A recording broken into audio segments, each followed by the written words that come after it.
तो है गाइस, आ गए हम अपनी एक नई वीडियो के साथ जिसमें आज हम कंपैरिजन करेंगे HP15S EQ2143AU और HP14S FQ1089AU। इन दोनों लैपटॉप में काफी सारी कंफ्यूजन रहती है लोगों को, तो चलिए हम इस वीडियो को देरी न करते हुए शुरू करते हैं। तो वीडियो शुरू होने से पहले मैं आपको बता दूं कि अगर आपको बड़ी स्क्रीन साइज का काम नहीं है तो फिर आप नो डाउट HP14S की तरफ ही जाइए, और बाकी की डिटेल्स में आपको आगे की वीडियो में बताऊंगा। आप लोग वीडियो को स्किप मत करिए क्योंकि 5 मिनट की वीडियो आपको काफी सारी इन्फॉर्मेशन दे देगी जो कि आपको लैपटॉप लेने में काफी हेल्प करेगी। तो फ्रेंड्स, दोनों ही लैपटॉप के स्पेक्स ऑलमोस्ट सेम है, केवल कुछ ही चीजें डिफरेंस है। तो मैं स्पेक्स बताकर ज्यादा टाइम नहीं लेना चाहूंगा आपका, आप वीडियो पॉज कर स्पेक्स को देख सकते हैं। दोनों लैपटॉप में जो भी चीजें डिफरेंट है, जो प्रोस एंड कॉन्स है, वो मैं वीडियो में बताता हूं। फर्स्ट और डिसाइडिंग फैक्टर डिफरेंस जो है वो दोनों ही लैपटॉप के डिस्प्ले हैं।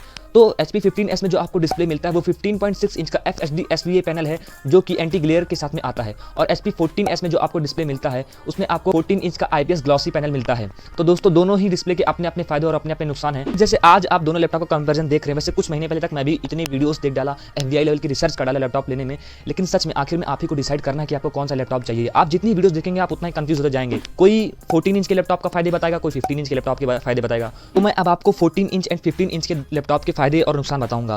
तो दोस्तों, 15 इंच लैपटॉप को केवल एक ही कंडीशन में आपको लेना है, जब आपको काफी ज्यादा मल्टीटास्किंग करना है। मतलब कि अगर जैसे कि आप कोडिंग करते हैं तो कोडिंग में भी आप एक साइड में ट्यूटोरियल देख रहे हैं और दूसरे साइड में कोड कर रहे हैं, क्योंकि आपको ये चीज काफी डिफिकल्ट पड़ेगी कि आप पहले यूट्यूब में ट्यूटोरियल देखें, फिर जाके वापस अपना टैब खोलें VS कोड का, फिर कोड करें।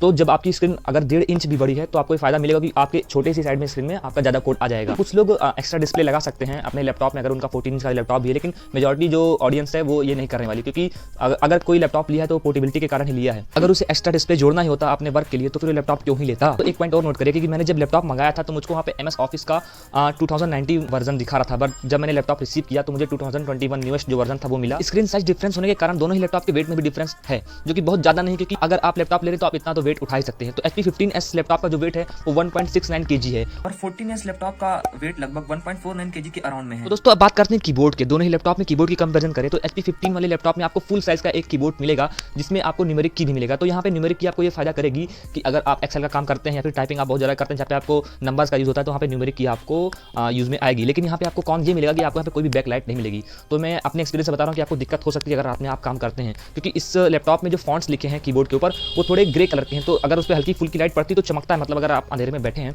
और लैपटॉप की स्क्रीन की लाइट पड़ रही है तो आपको उतना क्लियर नहीं दिखाई पड़ेगा जब तक आपके जस्ट ऊपर से किसी ट्यूब लाइट से लाइट नहीं आ रही है। तो यहाँ पे HP14S ज्यादा फायदेमंद पड़ता है। HP14S में कीबोर्ड तो आपको छोटा मिलता है, मतलब वहाँ पे आपको न्यूमेरिक की नहीं मिलती है, लेकिन आपको वहाँ फायदा ये मिलता है कि आपको वहाँ पे बैकलाइट मिलेगी, तो रात में आप आराम से काम कर सकते हैं। और छोटा होने के कारण लैपटॉप पोर्टेबल भी ज्यादा है। अब बात करते हैं दोस्तों दोनों ही लैपटॉप के बैटरी की। तो HP14S में आपको 41 वाट आवर की बैटरी मिलती है और HP15S में भी सेम आपको 41 वाट आवर की बैटरी मिलती है, लेकिन बैटरी बैकअप में यहाँ डिफरेंस आ जाता है, क्योंकि HP15S का डिस्प्ले बड़ा है तो उसमें पिक्सल्स भी ज्यादा होंगे, तो वो बैटरी थोड़ी ज्यादा कंज्यूम करेगा। तो HP15S में कहीं आपको 4 से 5 घंटे की बैटरी बैकअप मिलती है, तो वहीं HP14S में आपको यहाँ 1 से 1.5 घंटे की बैटरी बैकअप ज्यादा मिल सकती है अकॉर्डिंग टू यूज। अगर आप गेमिंग कर रहे हैं या फिर कोई हैवी वर्क कर रहे हैं तो दोनों ही लैपटॉप के बैटरी बैकअप वेरी कर सकते हैं, लेकिन HP14S में आपको बैटरी बैकअप ज्यादा ही मिलेगा। मैंने काफी सारे रिव्यूज पढ़े जहां पे मैंने देखा कि HP14S के जो परफॉर्मेंस हो थोड़ी सी बहुत माइन्यूट सी बढ़ के आ रही है HP15S के मुकाबले में। और दोस्तों, एक बहुत ही मेजर पॉइंट मैं बताना चाहता हूं, जैसे मैंने HP15S खरीदा है जिसका रिव्यू मेरे चैनल में पढ़ा है तो आप देख सकते हैं।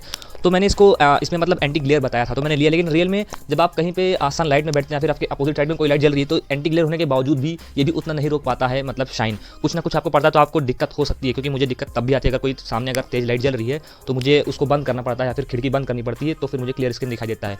तो इसी मुकाबले में अगर आप HP14S लेते हैं तो उसमें तो ग्लॉसी डिस्प्ले है, तो उसमें तो आपको दिक्कत बहुत ही आएगी। अगर आप आउटडोर या फिर सनलाइट में यूज करते हैं तो आपको देखने में फुल ब्राइटनेस में भी दिक्कत आ सकती है। कमरे में अगर आपके स्क्रीन के जस्ट पीछे लाइट जल रही है तो आपको डिस्ट्रैक्शन मिलेगा। तो दोस्तों, बात करें कंक्लूजन की, तो अगर आपको कोडिंग करनी है और साथ में आपको ट्यूटोरियल भी देखना है और 1-2 टैब और खोलने, तो यहाँ पे आपको 15 इंच की डिस्प्ले फायदा करेगी, क्योंकि यहाँ पे आप अगर कोड लिखते हैं तो आपकी कोड की साइज छोटी नहीं होगी, मतलब आपको बार बार फुल डिस्प्ले में करके कोड अपना VS कोड नहीं खोलना पड़ेगा। क्योंकि विंडोज में एक फीचर आता है जिसमें आप एक ही टाइम पे 2 टैब अगल बगल खोल सकते हैं एक ही साइज में, और ये फीचर काफी हेल्प करता है अगर आप कुछ सीख रहे हैं, वेब डेवलपमेंट हो गया, कोडिंग सीख रहे हैं, C प्रोग्रामिंग सीख रहे हैं, C++ सीख रहे हैं, तो आपको फायदा करेगा कि आप बगल में आप ही एक ही स्क्रीन में एक साइड में आपका ट्यूटोरियल चले और एक साइड में आप कोड कर सकें। 14 इंच वाले में भी ये काम हो जाएगा, पर वहाँ पे आपको थोड़ी सी दिक्कत पड़ सकती है, बहुत ज्यादा कोई दिक्कत नहीं। आपने लैपटॉप इस कारण से लिया कि आपकी आंख पे प्रेशर जो फोन से आ रहा था वो कम हो जाए, तो मेरे हिसाब से आपको 15 इंच वाले ही डिस्प्ले की तरफ जाना चाहिए। अगर आपको colour related work, graphic designing, Photoshop, photo editing, video editing करना है इंटेंस वाला या फिर इंटरमीडिएट लेवल का, तो आपको HP14S की तरफ ही जाना जाना चाहिए, क्योंकि उसमें जैसा आप कंप्यूटर में वर्क किए हैं वैसा ही आपको